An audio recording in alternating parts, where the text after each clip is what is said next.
YouTube channel Education Point Coaching Classes. Today we will discuss worksheet 32, subject science and class 10th.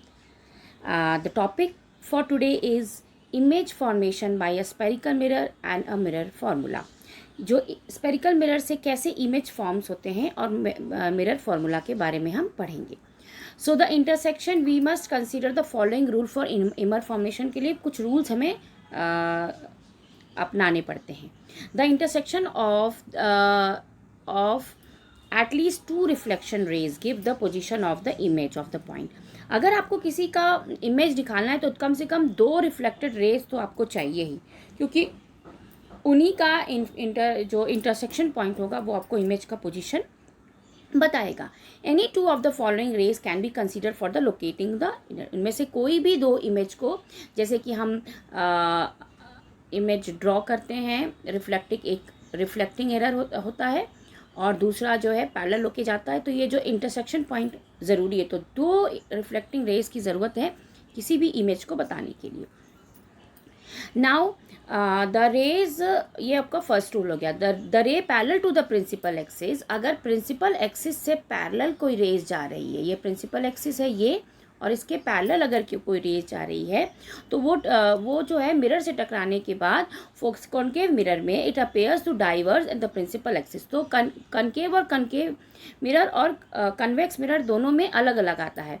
तो principal axis में आने के बाद वो कनकेव मिरर में जो है क्या होता है, वो फोकस से होकर जाती है और डाइवर्स हो जाती है. और सेम मगर अगर कन्वेक्स मिरर की बात की जाए तो कन्वेक्स मिरर में ये जो है, कन्वेक्स मिरर में ये डाइवर्स हो जाती है. प्रिंसिपल एक्सिस की, ये प्रिंसिपल एक्सिस है, इसके पैरेलल कोई रेज जा रही तो रिफ्लेक्शन के बाद ये डाइवर्स हो जाती है.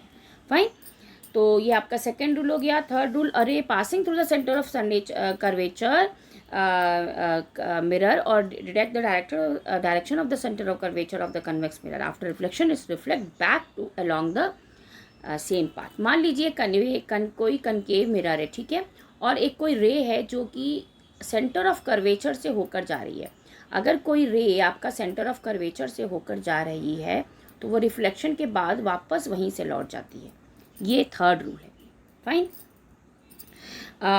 फिर है अरे पासिंग, ये था आपका थर्ड रूल. फिर a ray passing through the principal focus of the centre of curvature, focus of the concave mirror of a ray which is directed towards the principal focus of a convex mirror after reflection will emerge parallel to the principal axis.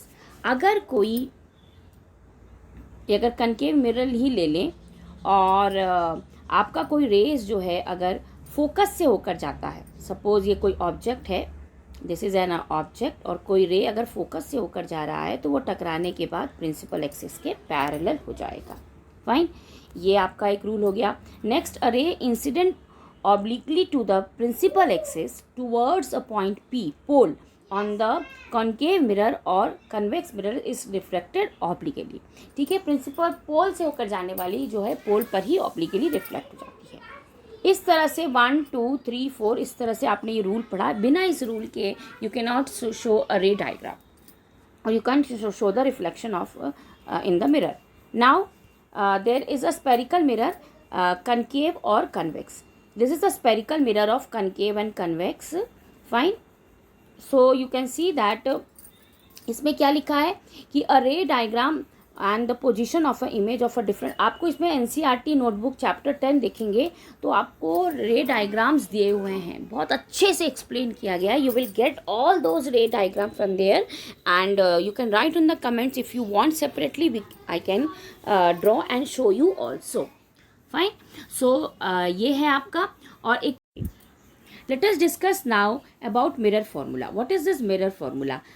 Mirror formula में आपका given है 1/f is equals to 1/v plus 1/u. ये आपका mirror formula है जिसमें f क्या है आपका, f is your focal length. f को हम focal length बोलेंगे. This is called focal length. v is a distance from pole to image. v आपका distance from pole to image. and u is the distance from pole to object. How? Just I will let you show. ये आप देख सकते हैं, अगर ये concave mirror है, ठीक है, this is the concave mirror. इस कनकेव मिरर में ये आपका सेंटर ऑफ कर्वेचर है and this one is your F. तो ये this if image if object is put here, तो यहाँ से लेकर यहाँ तक का डिस्टेंस आपका यू कहलाता है. उसके बाद इसका इमेज आपका यहाँ पर बनता है. तो ये जो इमेज होता है, ये जो यहाँ से लेकर इमेज फॉर्म हो रहा है, तो यहाँ से लेकर यहाँ तक का पोल तक का डिफरेंट ये पोल है, ये आपका वी कहलाता है. वी इमेज से डिफरेंस वी कहलाता है. एंड फोकल लेंथ आपका क्या हुआ, यहाँ से यहाँ तक का ये फोकल लेंथ एफ है. This is f. Distance from here to focus is known as a focal length. Clear? So this way we take the value and will do it.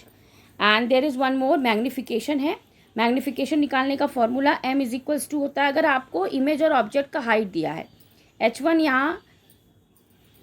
यहाँ ऑब्जेक्ट का हाइट है और h2 यहाँ image का height हो, then आपका magnification m is equals to h2 upon h1 होगा.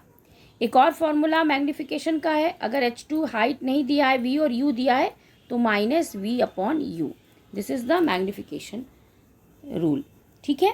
सो ये कुछ फॉर्मूलाज और कुछ रूल दिया था, इसी के बेस पे हमें कुछ क्वेश्चंस दिया है. Let us discuss. एक इम्पॉर्टेंट पॉइंट भी है, the m is negative, image is real. The m is positive, image is virtual. अगर आपका मैग्निफिकेशन पॉजिटिव आ रहा है, इसका मतलब जो आपका इमेज बना है वो कैसा है, वर्चुअल है.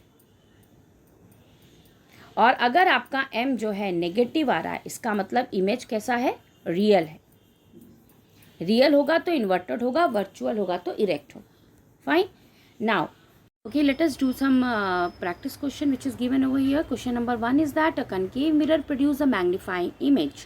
The object is placed. अगर concave mirror magnifying image देता है तो object कहाँ पर placed है, तो the correct answer is between focus and pole. focus and pole के बीच में अगर आपका image होगा तो उसका magnify image आपको मिलेगा, बहुत enlarged. Fine.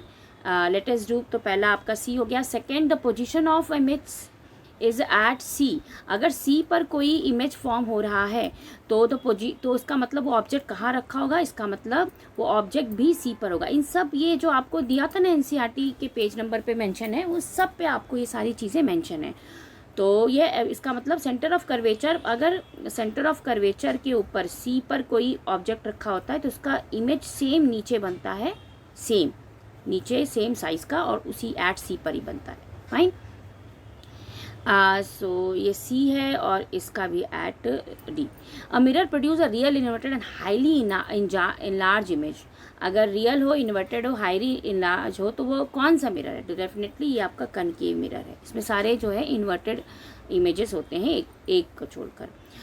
Last one is that एक radius of the curvature of a mirror is radius of curvature दिया है 40, तो फोकल लेंथ बताना है. तो आपका जो फोकल लेंथ होता है वो होता है रेडियस ऑफ कर्वेचर अपॉन 2, तो ये हो जाएगा 40 अपॉन 2. इसका मतलब आपका आंसर आ जाएगा 20. ये सेंटीमीटर में, तो answer focal length 20 centimetre. Fine.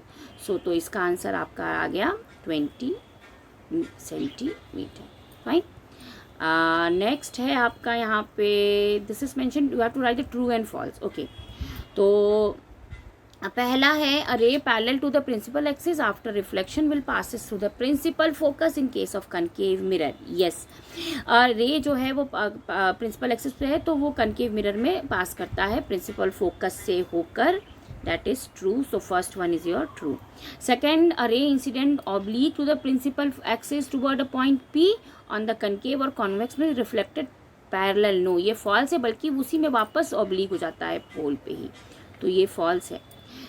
Third है कि एक ray passes to the centre of curvature of a concave mirror और direction of centre of curvature to the convex mirror after reflection it reflect back. Yes, अगर कोई, मैंने अभी explain करके बताया भाई था कि सी से अगर कोई रे जाती है तो रिफ्लेक्शन के बाद सी से ही लौटती है, तो ये वाला आपका होगा true. So this was all about your today's worksheet. Hope you have understood. Kindly keep watching and keep sharing. Thank you.